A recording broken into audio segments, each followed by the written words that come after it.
I've always been an early riser. 34 years in the trade will do that to a man. You learn to be up before the sun because the sun doesn't wait for anybody, and neither does a job site.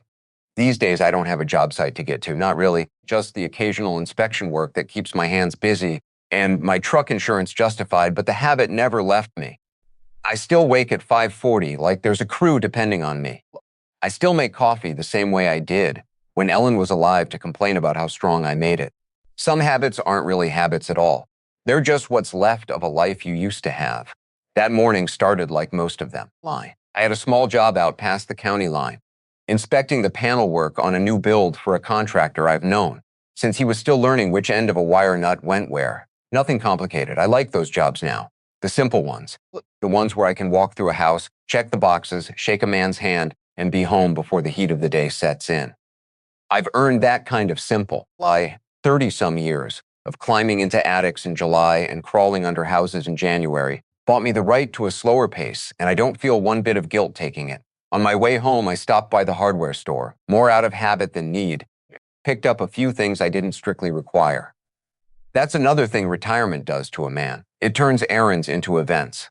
I was standing in the aisle looking at wire connectors. I already had a drawer full of when my phone buzzed with a text from my daughter, Denise, asking if she and Rick could come by Sunday for dinner. Nothing unusual there. We did dinner most Sundays, had for years, ever since Ellen passed, and the three of us, well, the two of them and me, figured out how to keep being a family without her sitting at the head of the table telling us all to eat before it got cold. I told Denise that sounded fine, and I meant it. I love having her in my kitchen, Lebby. She's got her mother's way of taking over a room without ever raising her voice, and every time she walks through my door, I catch myself watching her the way you watch something you're afraid might not stay. Back home, I put the wire connectors in the garage where they'd sit with the rest of my collection of things I didn't need but couldn't throw away. And that's when I noticed the fireproof box sitting on the shelf above my workbench, a little crooked, like I hadn't quite pushed it back far enough the last time I was in there. I straightened it out of habit. I've had that box longer than I've had most of my furniture. Insurance papers, the deed to the house, Ellen's death certificate, a few things from my own father that I never had the heart to throw out. I didn't think much of it that day. It was just a box on a shelf, the way it had been for years, the way it would go on being until it wasn't. I want to tell you something about myself before this story goes any further, because I think it matters for what comes later. I have always been a man who writes things down, not because I don't trust my memory's fine, better than fine, better than most men half my age, but because I learned a long time ago that memory isn't worth much in a room full of people who have a reason to remember things differently than you do. I kept a logbook for every job I ever worked. Dates, hours, materials, conversations that mattered. Guys used to rib me about it on the crew, called me the notary, said I'd rather write a thing down than say it out loud. Maybe they were right. But I never once regretted having something in writing when I needed it, and I've needed it more than a few times in my life. Rick used to tease me about it too, back when he was still finding his feet in the business. I remember the year he started his own contracting outfit, how green he was, how much he wanted it, how many nights he sat at my kitchen table with a legal pad and a calculator, trying to make numbers work that didn't want to work. I liked him then. I still like him now, if I'm honest, even knowing what I know. He married my daughter 3 years before Ellen got sick, and in all that time, I never had a reason to think he wasn't exactly what he seemed to be, a hardworking man trying to build something out of nothing, same as I did once. Back before I knew better than to trust a handshake, I helped him get that business off the ground. Everybody in the family knows that part. What most of them don't know, what I never talked about because there was never a reason to, is exactly how I helped him, and exactly what Ellen made me do about it before she passed. That's a piece of the story I'll get to. It matters more than anybody sitting at my table that Sunday understood. Sunday came the way Sundays do. I had a pot roast going by 4, the kind Ellen used to make, and I was setting the table when my phone rang. It was Denise, and something in her voice was different before she even said hello. A little too careful, a little too rehearsed, like she'd practiced what she was about to say and wanted to make sure she got it right.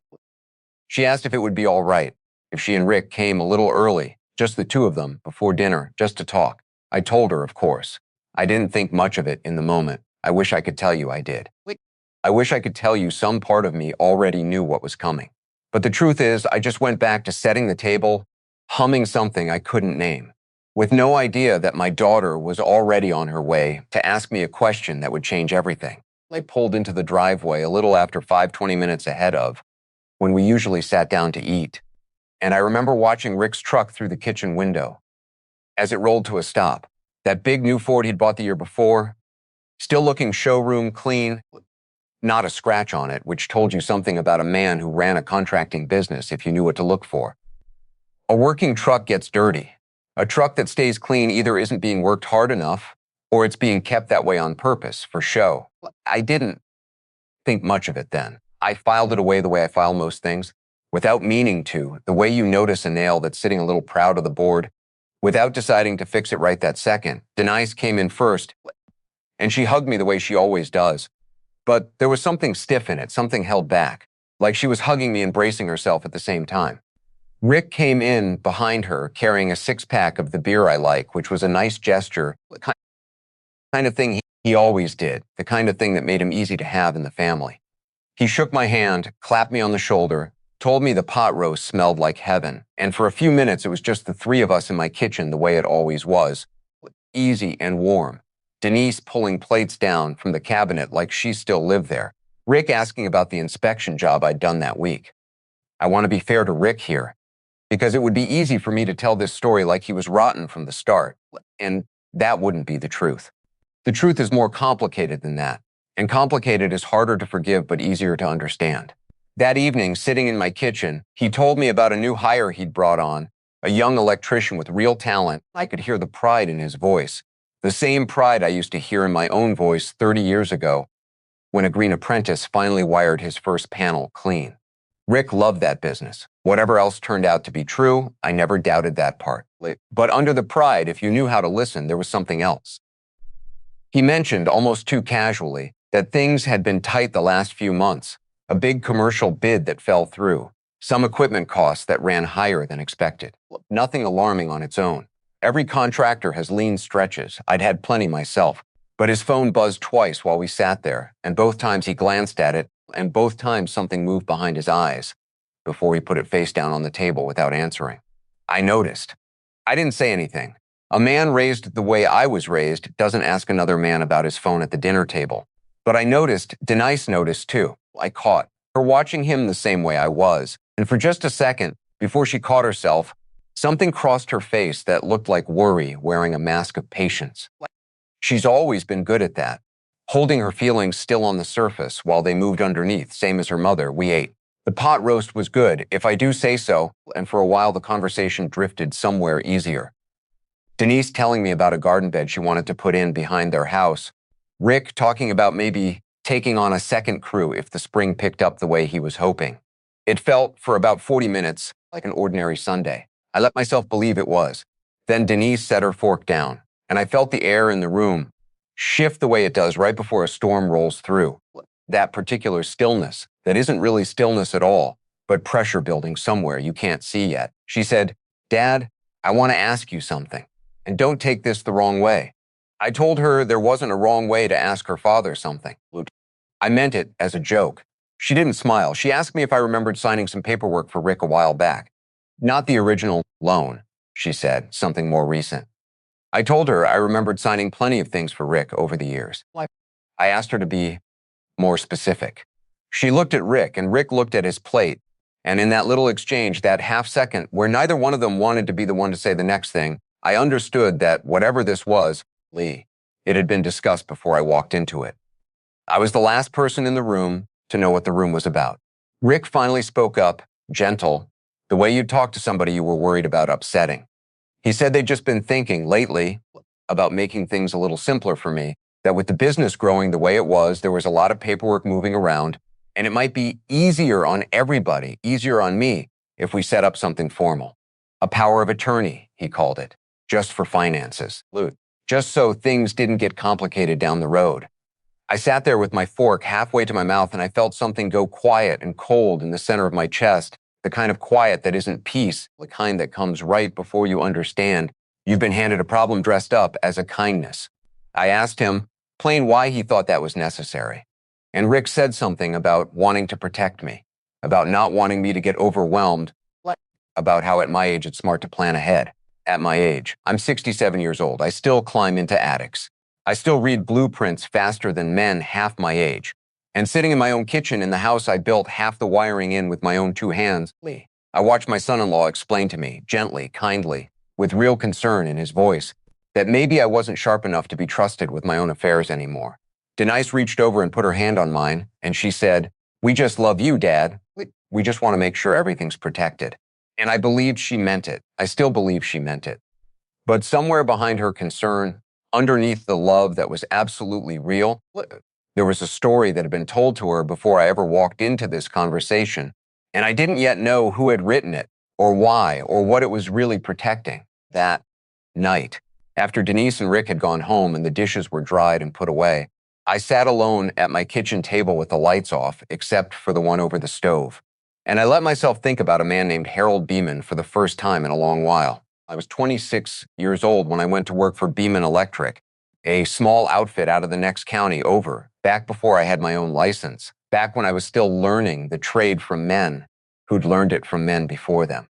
Harold was a good electrician and a decent boss, the kind who bought lunch for the crew on Fridays and remembered your kids' names.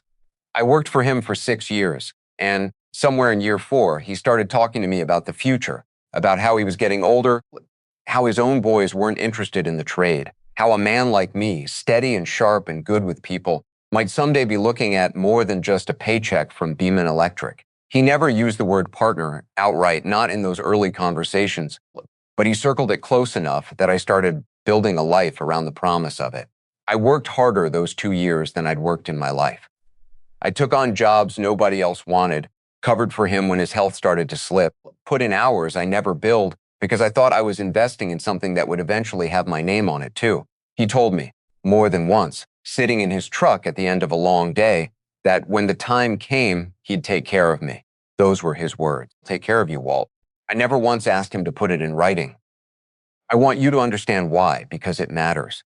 I didn't ask because I thought asking would have meant I didn't trust him, and back then, I still believed that a man's word was supposed to be enough between two people who respected each other. Harold Beeman died of a heart attack on a Tuesday in March, out at a job site, with a multimeter still in his hand. And within 3 weeks, his oldest son, a boy who'd never once picked up a tool in his life, who'd been off working some sales job in Columbus, came back to town and took over the business, papers and all, because it turned out every single thing Harold owned had his son's name already on it, filed years before, quiet and legal, and never once mentioned to me. 6 years. 2 of them built on a promise I could never prove was made because I never had the sense, or maybe the courage, to ask a good man to put his good word on paper. Lie. I'm not telling you that story so you'll feel sorry for young Walt Kessler standing in a gravel parking lot holding a toolbox and nothing else. I'm telling you because that day taught me something I never once forgot for the rest of my working life, and it's this. A man's word is worth exactly what he intends it to be worth. And sometimes even good men don't get to decide that on their own. Sickness gets in the way. Death gets in the way. Children with their own ideas get in the way. And when that happens, all that's left standing is whatever got written down. From that day forward, I wrote everything down. Every job, every verbal agreement, every handshake that meant something. My crew used to laugh about it. I let them laugh. I'd rather be laughed at with a paper trail than respected with an empty hand. And I proved that to myself more than once over the years. In smaller ways, contract disputes and material disagreements that got settled quick and clean because I had a date and a signature to point to. It became just who I was. Not bitter about it, just careful. There's a difference, even if it doesn't always look like one from the outside. What am I? I sat at that table thinking about Harold Beeman and his son, and I thought about Rick's phone buzzing twice at dinner, face down, unanswered. And something in my chest that had gone quiet during the meal started to hum again, low and steady. The way a wire hums right before you find out it's carrying more current than it should. My phone rang around 9:30, and it was Carol Ibba, an old friend of Ellen's from years back, a woman who'd spent 30 years as a paralegal before she retired and who still called me every couple of weeks just to check in, mostly out of loyalty to Ellen's memory, I think, though she'd never say it that way. We talked about nothing much for a few minutes, her grandkids, the weather, a mutual friend's hip replacement, and then almost as an afterthought, she asked how things were going with Rick's business, said, She'd run into Denise at the grocery store a while back and gotten the sense things were tight. I told her about dinner. I told her about the power of attorney conversation, and I heard her go quiet on the other end of the line in a way that wasn't like her. Why? She asked me one question before we hung up, and it's a question I've turned over in my mind 100 times since. She asked, Walt, whatever happened to that paperwork Ellen had you draw up back when Rick was first getting started? You still have all that, don't you? And I sat there in my dark kitchen with the phone against my ear, and for a second I honestly couldn't remember the last time I'd thought about that agreement at all. The one Ellen had made me promise to get notarized, the one that had been sitting quiet in a fireproof box on a garage shelf for going on 3 years, gathering dust, waiting, the way some things do for exactly the kind of night I was having. The year Ellen got sick was the same year Rick's business really started to take off, and I've never been able to decide if that timing was a mercy or a cruelty, because it meant she spent some of her last good months watching him succeed at something, Lamai. And it also meant she spent some of her last good months worrying about him in a way none of the rest of us understood until much later. She was the one who noticed things first. That was always Ellen's gift. She noticed people before they'd finished becoming whoever they were going to be. I remember sitting with her in the front room one evening in October, maybe 8 months before she passed, with chemotherapy already carving her down smaller than she used to be. And she asked me, out of nowhere, how much money I'd actually put into Rick's company by that point. I told her, and I remember her doing the math in her head, the way she always could, faster than me, even sick, even tired. She said, Walt, that's not a loan anymore, that's a business. And I didn't understand what she meant, not right away. She explained it to me plain, the way she explained most things, without any softness wasted on getting to the point. She said a man doesn't hand over that kind of money. Year after year, co-signing equipment, covering payroll during 2 slow winters, without it meaning something more than friendship. She said if I wasn't going to call myself a partner, I needed to at least make sure the law would someday, if it ever came to that. And when I asked her why it would ever come to that, Rick was family. Rick loved Denise. Like, none of us were ever going to be on opposite sides of anything. She looked at me for a long moment with an expression I'd seen only a handful of times in 38 years of marriage. The look she got when she'd already lived out a future in her head that I hadn't caught up to yet. She said, people forget who helped them once the helping stops being needed. Not because they're bad people, Walt, because that's just what people do. And then she said something I've carried with me every day since. She said, I'm not going to be here to watch out for you. So I need you to watch out for yourself the way you'd watch out for a stranger, not the way you watch out for family. Because family is exactly who talks you out of doing it. I didn't want to hear it. I told her Rick would never do anything to hurt this family. And I believed that. And honestly, I still believe some version of it today. But Ellen wasn't asking me to believe Rick was a bad man. She was asking me to protect myself against the version of events where Rick simply got desperate or scared or convinced himself that doing wrong was the same as doing what he had to. She'd lived long enough, seen enough people to know that good men do bad things far more often than bad men do, because good men can always find themselves a reason. So I did what she asked. I called an old contact of mine, a business attorney I'd used years back for my own outfit. I laid it all out for him. And every dollar I'd put in, every piece of equipment I'd co-signed for, every month I'd covered when the business couldn't cover itself. He listened, and then he told me plainly that under the law, given the size and pattern of my contributions, I likely already held an equitable interest in Marsh Electrical Contracting, whether it was written down or not. But equitable interest, he said, is a hard thing to prove and an ugly thing to fight for in court, especially against family, especially without documentation. He recommended we formalize it properly, a silent partnership agreement, structured so Rick kept full operational control of the business, kept his name on the door, kept running things exactly the way he wanted to. All it did, on paper, was protect what I'd already put in. Nothing about Rick's day-to-day would change. He'd never even need to think about it, unless something happened that made thinking about it necessary. I brought the papers to Rick myself on a Tuesday afternoon, and I remember exactly how I explained it to him, because I chose my words carefully. I told him it was for Denise, mostly, that if anything ever happened to me, I didn't want any confusion about the business, didn't want the money I'd put in disappearing into some estate mess that could hurt what he'd built. I never once said the word partner. I never once made him feel like I was taking something from him.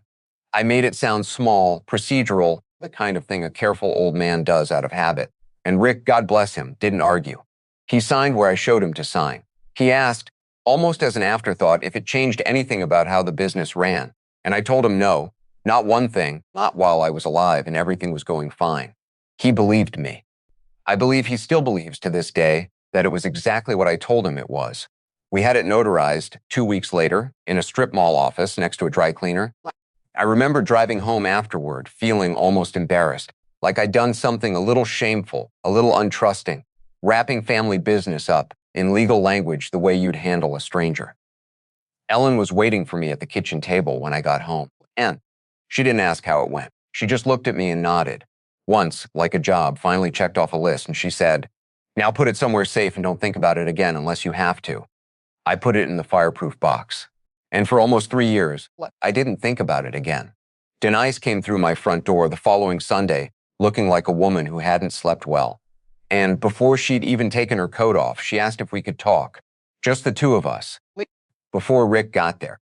And something in the careful, deliberate way she said it told me that whatever came next was going to be very different from the conversation we'd had the week before. She stood in my front hallway with her coat half off one shoulder, and she asked if I'd sat down anywhere lately with a lawyer or a financial advisor or anybody at all. Asked it carefully, like she was checking a box on a form she didn't want to be filling out. I told her no, not lately, and asked her why. And she looked past me toward the kitchen for a second before she answered, "The way you look at a room to make sure it's empty before you say something you've been building up to say." She said Rick had found some papers, old ones. Something with my name and Ellen's name and a lawyer's letterhead tucked into a folder in a box he'd been going through in their garage, papers he didn't fully understand and hadn't wanted to bring up on his own, so he'd asked her to. She said it in a rush, like she'd rehearsed it a different way and lost her place halfway through, and I felt my stomach go tight because I understood in that instant that whatever Rick had found, it wasn't the notarized agreement itself that was locked up safe in my garage, not his, but something else. Some early draft, maybe, or a copy of a loan document that referenced the arrangement without spelling it out. Enough to make him nervous, not enough to make him understand. I asked her, as calm as I could manage, what exactly the papers said. She admitted she hadn't read them closely herself, that Rick had described them to her more than shown them to her, and that what he described sounded like something significant, something that suggested I had more claim to the business than either of them had ever realized. She asked me straight out if that was true. I want to tell you, I answered her honestly right then and there. I didn't. God forgive me, I didn't. I've thought about that moment more than almost any other moment in this whole story, because I think it's the moment where everything after it might have gone differently if I'd handled it better. Instead, I told her it was complicated, that it went back to something her mother and I had set up years ago to protect the family, and that I'd explain it properly when the time was right. I said it gently. I meant it kindly. But I watched something shift in my daughter's face when I said it. Not anger, not yet, something closer to fear. Because a father telling his grown daughter, "I'll explain when the time is right," sounds, to a woman already primed to worry about her father's mind, exactly like the kind of thing a confused old man says when he can't quite explain himself. That's when I understood, really understood, what Sunday's power of attorney conversation had actually been. It wasn't concern dressed up as kindness. It was Rick, frightened by paperwork he half understood, moving to protect himself before he even knew what he was protecting himself from. And Denise, caught in the middle, doing what any good daughter would do when the two men she loved most seemed to be circling something neither one of them would name. Rick arrived 20 minutes later, and dinner that night was a strained, careful thing, full of gaps in conversation that used to fill themselves naturally, and now sat open and awkward on the table between us. He didn't bring up the papers directly, neither did I. But I caught him watch me twice during the meal with an expression I hadn't seen from him before, not quite suspicion, something more like a man trying to solve a math problem he was afraid he already knew the answer to. After they left, I did something I hadn't done in longer than I care to admit. I went out to the garage, pulled a stool up to my workbench, and I got out my old logbook. Not the fireproof box yet, just the plain spiral notebook I'd used for 30 years to record anything worth remembering, and I wrote down as close to word for word as I could manage everything that had been said that night and the Sunday before. The date, who was present, What was asked? Lead. What was implied? What I'd said in return. I sat there under the shop light, writing it all out in my own hand, the same way I used to document a change order or a disputed invoice, and somewhere in the middle of it I stopped and just sat still for a minute, like D, because it struck me, hard and sudden, that I was documenting a conversation with my own daughter and son-in-law the exact same way I'd once documented a dispute with a difficult contractor. I didn't like what that meant, but I did it anyway, because I've never once regretted having something written down when I needed it. And some part of me, the part that still remembered a gravel parking lot outside Beeman Electric 30-some years back, already understood that I was going to need it. I closed the notebook, set it on the shelf beside the fireproof box, and stood there a long moment in the quiet of my garage, looking at the two of them sitting side by side. One holding the truth of what had already happened, the other holding proof of what was happening now. I didn't sleep much that night. I kept thinking about Rick's phone buzzing face down on my kitchen table, and about a second loan Carol had mentioned almost in passing. And I understood that before this went any further, I needed to know exactly what kind of trouble Rick's business was actually in. Because whatever it was clearly bad enough that a good man was starting to look for a way out that didn't cost him anything, even if it cost someone else everything. Look, I've never been much for asking questions I could answer myself, and in the trade I still had eyes and ears everywhere that mattered. So Monday morning, instead of sitting around waiting for my own family to tell me the truth, I went looking for it the way I'd look for a short in a wall, patient, methodical, following the wire until it told me something. I started with Denny Ruiz, a supply house manager I'd known for 20 years, a man who sold wire and conduit to every contractor within 50 miles, and who in the process ended up knowing more about the financial health of local outfits than half the bankers in town. I stopped by under the excuse of picking up a box of wire connectors I genuinely didn't need, and over coffee in his cramped little office behind the counter, I asked him, casual as I could manage, how Marsh Electrical was doing these days. Denny got a look on his face I didn't care for. He said Rick's account with the supply house had gone from 30 days to 60, then to 90 over the last several months, which in that business is the kind of slide that tells you a company's cash isn't moving the way it should. He said Rick had also asked a few weeks back about extending credit further, which Denny had quietly declined, not wanting to be the one who put a contractor out of business by cutting him off, but not willing to keep extending rope either. He didn't say it unkindly. Denny liked Rick, same as I did, but he said it plain. The way men in this trade learn to say hard things plain, lie, because dancing around bad news in this business gets people hurt. That was the first thread. I pulled the next one that afternoon when I ran into Pete Alvarez, an old journeyman I used to work alongside, now semi-retired himself, doing occasional consulting for a couple of the bigger commercial general contractors in the region. I asked him in the same roundabout way whether he'd heard anything about Rick's outfit. Pete told me something I hadn't known, that Rick had bid hard, maybe too hard, on a big commercial job the previous fall, a school renovation contract that would have doubled his revenue for the year, and that he'd lost it in the final round to a bigger outfit out of the city. Pete said the word going around was that Rick had already bought equipment in anticipation of winning that bid. A second box truck, some specialized gear, betting on a contract that never came through. I sat in my own truck in Pete's driveway for a good 10 minutes after that conversation, doing math in my head the way Ellen used to do it, faster and more honest than I wanted it to be. Liddy. A man doesn't buy equipment for a job he hasn't won unless he's either very confident or very desperate. And I was starting to understand that Rick, somewhere in the last year, had crossed over from the first into the second without anybody in the family noticing, because he hadn't wanted anybody to notice. That evening, I called Carol. I told her what I'd learned, and I asked her straight out if she'd help me understand exactly what my agreement with Rick actually meant now, legally, given everything I was hearing. Carol had spent 30 years around business law, even though she'd never practiced it herself, and she agreed to come by Wednesday evening with the notarized agreement in hand so we could go through it together properly, line by line, instead of me relying on a 3-year-old memory of what my attorney had told me in a strip mall parking lot. Wednesday came, and Carol sat at my kitchen table with a cup of tea going cold in front of her while she read through the document twice, slow and careful, her reading glasses pushed down her nose the way they always sat. When she finished, she set it down and looked at me for a long moment before she spoke, and I remember thinking, even before she said a word, that whatever she was about to tell me was bigger than I'd let myself imagine.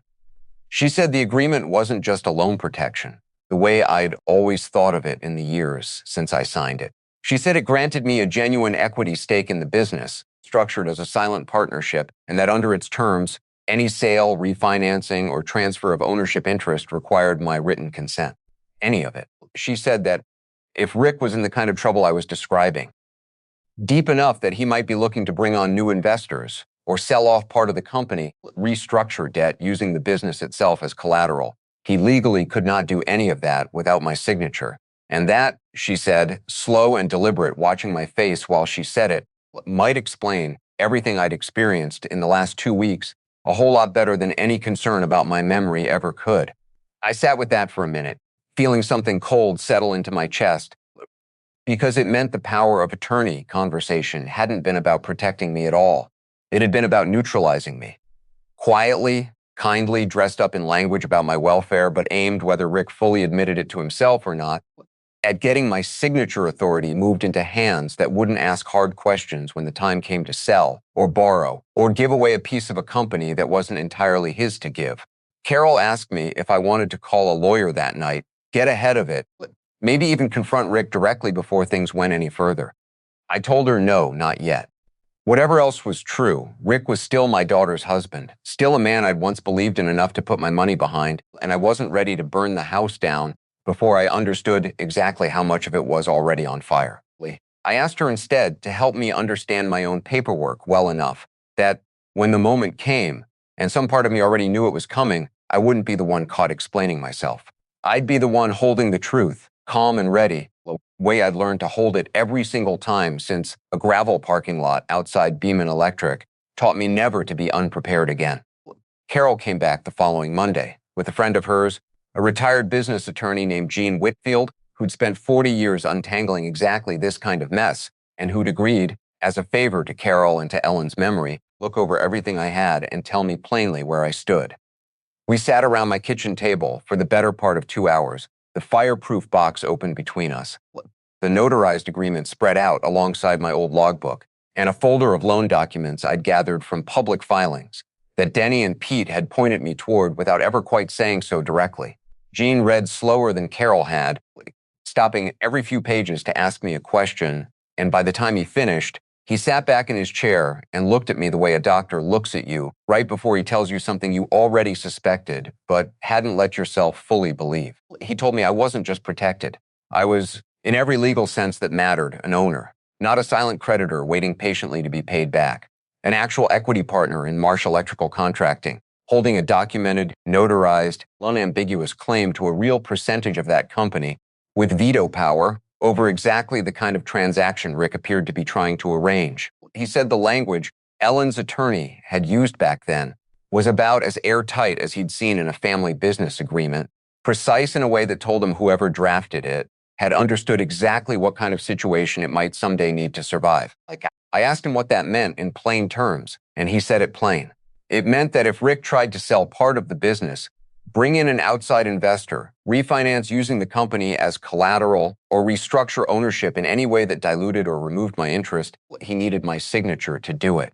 Without it, any such transaction could be challenged and very likely unwound in court. It also meant, Gene said, watching me carefully as he said it, that if the family had succeeded in having me declared incompetent or had gotten me to sign a broad power of attorney handing my financial authority to someone else, to Rick, say, or even to Denise acting under Rick's influence, that requirement for my personal consent could have been quietly satisfied by somebody else's signature instead of mine. Somebody who might not have understood the way I understood exactly what they were signing away. I sat with that for a long moment. It wasn't that I thought Denise would ever knowingly sign away something that belonged to her own father. I never believed that, not for 1 second, not even at the worst of this. But I understood, sitting there, that she might have done it without knowing what it truly was. Trusting Rick's explanation of a piece of paperwork the same uncomplicated way I'd once trusted a folder full of loan applications I never fully read 30 years ago, before a gravel parking lot taught me better. Good people get maneuvered into bad outcomes all the time, not because they're foolish, but because they trust the person standing next to them more than they question the document in front of them. Jean asked me, the same way Carol had the week before, what I wanted to do with what I now understood. And I told him something that surprised even me a little when I heard myself say it out loud. I told him I didn't want to win. I wanted the truth to win, and I wanted my daughter to be the one who found it, rather than have it handed to her by a lawyer or a courtroom or an old man defending himself. I'd spent 30 years learning to protect myself with paperwork, and I finally had exactly the paperwork I needed. But paperwork wins arguments. It doesn't heal families.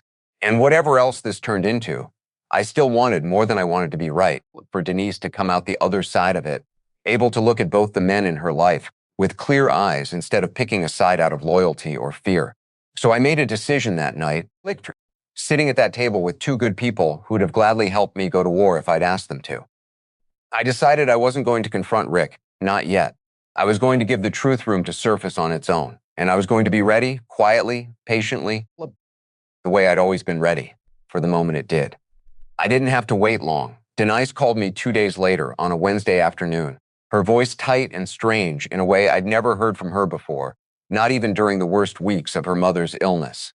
She asked if she could come by alone right away, and something in the way she said alone told me that whatever had happened in the hours since I'd last spoken to her, the careful peace between the three of us had finally cracked open. She arrived, 20 minutes later carrying a manila folder against her chest like it might try to get away from her, and when I opened the door, I saw that my daughter had been crying, not recently, but for a while, kind of crying that leaves a person hollowed out and steady at the same time, past the worst of it, and into the part where you just need to say the thing out loud to somebody who will listen. She held up the folder and said, "I found this in his desk, Dad, and I need you to tell me the truth about all of it. All of it, not the version you think I can handle." I brought her into the kitchen and sat her down at the same table where all of this had started, and she set the folder in front of her but didn't open it right away, just kept both hands flat on top of it, like she needed something solid to hold on to before she said the rest.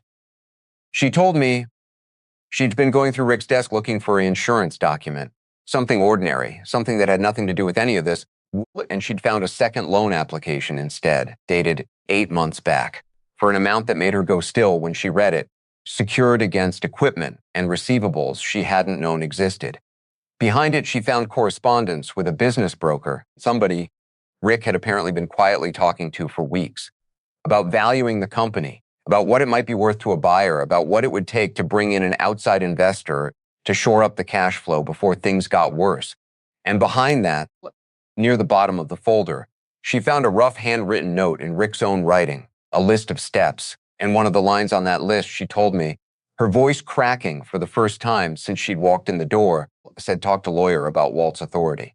Simplify if possible. She looked up at me after she said it, Lanty, and I watched my daughter's face.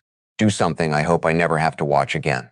Watched 30-some years of trusting her husband completely run headlong into 3 weeks, of watching her father get quietly maneuvered, and watched her realize, in real time, that those two things were connected in a way she hadn't let herself see until that folder was open in her hands. She asked me, straight out, if I'd known. If I'd known Rick's business was in real trouble, if I'd known what the power of attorney conversation had actually been about. And I told her the truth, all of it, the way she'd asked me to. I told her about the notarized agreement, about what Ellen had asked me to do the year she got sick, about what Carol and Jean had explained to me at this same table the week before. I told her I'd chosen not to confront Rick directly because I hadn't wanted to be the one to break this family open, that I'd hoped somewhere underneath everything, it wouldn't have to be broken open at all. She was quiet for a long time after I finished. Then she said something I didn't expect, something that told me she wasn't only angry at Rick, she was angry at herself too, the particular way people get angry when they realized and noticed the warning signs and talked themselves out of trusting their own eyes. She said she'd known, some part of her had known, for months, that something wasn't right. The tension in Rick's shoulders that never fully eased anymore, the phone calls he stepped out to take, the way he'd started talking about. Me needing to simplify things right around. The same time, the business started feeling different to be around. She said she'd told herself it was stress, told herself he'd tell her when he was ready, told herself that trusting your husband meant not asking too many questions. She confronted Rick that same night, before he'd even gotten home from a job, meeting him in the driveway with the folder still in her hands. She told me about it the next day in pieces because she couldn't get through the whole thing at once. She said Rick didn't try to lie when she had the papers in front of him. He seemed almost relieved in a strange way to finally stop carrying it alone. He told her everything: the lost bid, the equipment he'd bought against it, the second loan he'd taken out without telling her, using receivables that weren't fully his to pledge, the broker he'd been talking to quietly about finding an outside investor or a partial buyer, anything to keep the doors open, without anyone finding out how close they'd come to closing. And when she asked him about the line in his own handwriting, simplify if possible, Rick told her he'd been scared. Not scheming, he said. Scared. Why?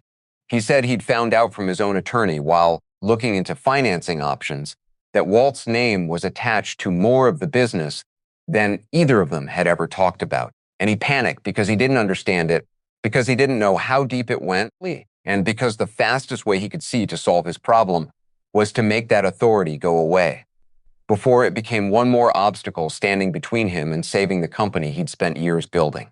He told her he never meant to hurt me. He told her he genuinely believed, somewhere in the part of himself that lets a person do a wrong thing while still believing he's a good man, that he was protecting the family, not stealing from it. Denise told me she believed that Rick believed it. Look, that was almost the hardest part for her to say out loud. She wasn't sitting in my kitchen because she thought her husband was a monster. She was sitting there because she'd married a good man who had let fear talk him into treating her father the way you'd treat an obstacle instead of a person. And she didn't yet know how to hold both of those truths at the same time without one of them breaking something in her.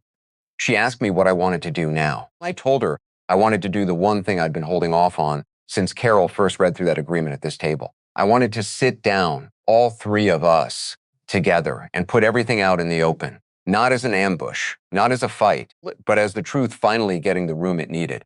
I told her I didn't want to take Rick's company away from him. I never had. I just wanted him and her to understand exactly what I'd been holding all along and why, and what it had cost me to hold it quietly for as long as I had. Denise nodded slowly, wiped her face with the back of her hand the way she used to as a little girl trying not to cry in front of me, and said she'd talk to Rick. Why? She said he needed to hear it from me directly. She said, in a voice that sounded more like her mother's than I think she realized, that this family had kept enough secrets for one lifetime, and it was time somebody finally put everything on the table where it belonged. We met on a Saturday morning, the three of us, at my kitchen table, because that table had carried every important conversation this family ever had, and I figured it could carry one more. Denise made coffee nobody drank. Rick sat across from me looking older than I remembered him looking, like the last 2 weeks had taken something out of him that wasn't coming back easy. And for a moment before anybody said a word, I felt something I hadn't expected to feel walking into that morning. Not anger, not the satisfaction of a man about to be proven right, but something closer to sorrow, a plain sorrow of watching someone you care about arrive at the end of a road they built themselves without ever meaning to. I didn't start with the agreement. I started with Ellen because I owed him that much, owed all of us that much, the truth in the order it actually happened, rather than the order that would make my case strongest. I told him about the conversation in the front room, about her sitting there sick and clear-eyed telling me that people forget who helped them once the helping stops being needed, not because they're cruel, but because that's just what people do under enough pressure. I told him I hadn't wanted to believe her.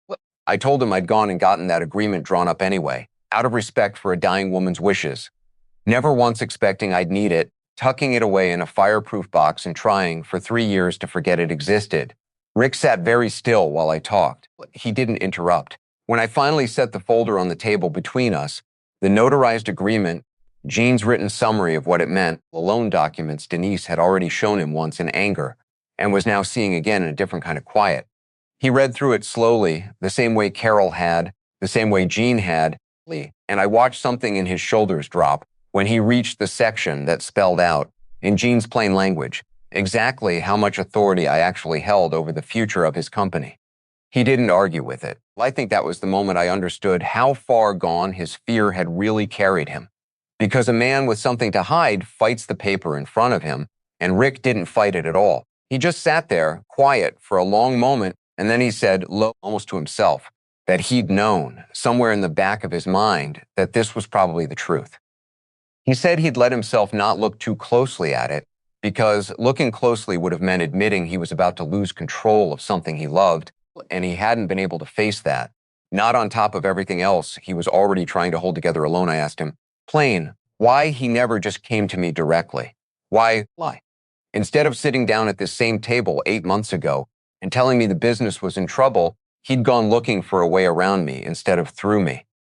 And Rick looked at me then, really looked at me, and told me the truth in a way I don't think he'd even told himself yet. He said he was ashamed. He said coming to me for help again, after everything I'd already given him, after everything Ellen had already given him, felt like admitting he'd failed at the one thing he'd promised himself he'd do, take care of this family without needing to be taken care of. He said it was easier to imagine a version of events where I simply stepped back, quietly, gently, than to imagine sitting across from me and confessing he'd let it all get away from him. I told him I understood that kind of shame better than he knew. I told him about Harold Beeman, about the 6 years I gave a man on nothing but his word, about walking away from that gravel parking lot with a toolbox and no company, and a lesson I never let myself forget again. I told him the difference between us wasn't that I'd never been desperate. It was that my desperation had taught me to protect the truth, and his had taught him, for a little while, to bury it instead. We talked for almost 3 hours that morning. Not easy hours. There were long stretches of silence. There was one stretch where Denise finally said out loud everything she'd been carrying since that folder came open in her hands. How betrayed she felt, not just by the paperwork, but by being kept in the dark about her own husband's fear, by being used, even gently, even lovingly, as the bridge between two men who should have been talking to each other directly. Rick took that. He didn't defend himself against it. I think some part of him had been waiting to hear it. By the end, we didn't have a fully resolved plan, not yet, but we had something more important than a plan. We had the truth sitting out in the open on the table where everyone could see it, and an agreement spoken plainly between the three of us that whatever came next would be built on that truth instead of around it. I told Rick I had no interest in taking his company or humiliating him in front of his own family or forcing his hand through a courtroom. I told him what I wanted was simple. I wanted a real seat at the table going forward, not a silent one, not something buried in a fireproof box waiting to be discovered by accident. I wanted honest books, honest conversations, and a business that survived because it was finally being run in the open by everyone who actually had a stake in it, Rick agreed. Not with relief exactly. Not that morning. The wound was still too fresh for relief, but with something steadier than that, something closer to a man finally putting a heavy thing down that he'd been carrying alone for far too long. The weeks that followed weren't dramatic the way you might expect, but differently this time. I think that's at some point during those 3 hours, she reached across the table courtroom, and took both our hands, no lawyers shouting across a conference table, and just held them there for a moment without saying anything at all. Unglamorous work of a family, and I understood that putting itself whatever this family was going to become, with the truth sitting where everyone could see it built instead of buried in a box than what we had before. Jean helped Rick and me draft a new agreement of not looking too closely at each other. One that formalized what should have been formal all along. A real partnership, my name on the paperwork where it belonged. Quarterly meetings where the books got laid out plain on the table. No more folders hidden in desk drawers. No more phone calls stepped away from at dinner. Rick brought in the outside investor he'd been quietly courting, but on honest terms this time. Terms negotiated with my consent and my signature instead of around them, and the extra capital, paired with a payment plan on that second loan that didn't require anyone pretending it didn't exist, gave the business room to breathe again. It wasn't a rescue. I want to be clear about that. Rick did the work of saving his own company. All I did was refuse to let him do it by making me disappear. Denise and Rick had a harder road than the business did, and I think that's usually the way of it. Money problems get solved with paperwork. But trust doesn't rebuild on a schedule. There were nights, she told me later, when she wasn't sure the marriage would hold, when the fact that he'd let fear talk him into treating her father as a problem to be managed sat heavier between them than either of them could easily talk their way past. They went to see somebody together, a counselor over in the next town, and Denise told me once, not long ago, that the hardest part wasn't forgiving Rick for what he'd done. It was learning to trust her own eyes again. After months of talking herself out of what she'd already known. As for Rick and me, I won't pretend it went back to easy right away. Some Sundays that spring were quiet in a way our Sundays never used to be, both of us polite and careful around each other, feeling out where the ground was solid again. But he showed up. That mattered more to me than any apology could have. He showed up to every meeting, answered every hard question straight. And somewhere around the third or fourth month, I noticed he'd started calling me before he made a decision instead of after. Not because the agreement required it, but because some part of him had finally understood that having me in the room made the business stronger instead of smaller, I think. That was the real repair, more than any signature ever could have been. I drove out to see Ellen on a Sunday afternoon in late spring, out to the cemetery on the Hill Road, where the wind always seems to be moving even on a still day. I don't talk to her grave the way some people do. Don't sit and have long conversations with a headstone. But I stood there a while that day, with my hands in my pockets, and I told her, plain the way I'd have told her if she were still sitting across from me at the kitchen table, that I'd done what she asked. I told her the paperwork had held. I told her it hadn't been easy, and it hadn't been quick, and it had cost this family some bruises that would probably never fully fade, but that we were still standing, all of us, and standing more honestly than we had before. I think about Harold Beeman sometimes still, standing in that gravel parking lot with nothing but a toolbox and a lesson I carried for the rest of my life. I used to think that lesson was about never trusting anybody again, about keeping one hand on the paperwork and one eye on the door. I don't think that anymore. I think what Ellen understood better than I did for most of my life is that protecting yourself and trusting your family were never supposed to be opposites. You can love somebody with your whole heart and still make sure the truth has somewhere solid to stand if the day ever comes when it needs to. That's not distrust. That's just what taking care of people actually looks like, lady. When you've lived long enough to know how easily good intentions can slide sideways under enough pressure, Denai still comes by most Sundays. Rick still brings the beer I like. And these days, his truck isn't quite so spotless anymore, which I've come to think is a good sign rather than a bad one. A man working hard enough that his truck shows it the way mine always did. We don't talk about that folder much anymore, or the box, or the weeks where none of us were sure what was going to survive. But every now and then, when Rick's about to make some decision on the business, he still calls first, just to talk it through, just to hear what I think. I've come to understand that those calls are worth more to me than the paperwork ever was. Because paperwork can only protect what you already have. What we built back, slow and careful, one on a Sunday at a time, was something that never needed protecting in the first place.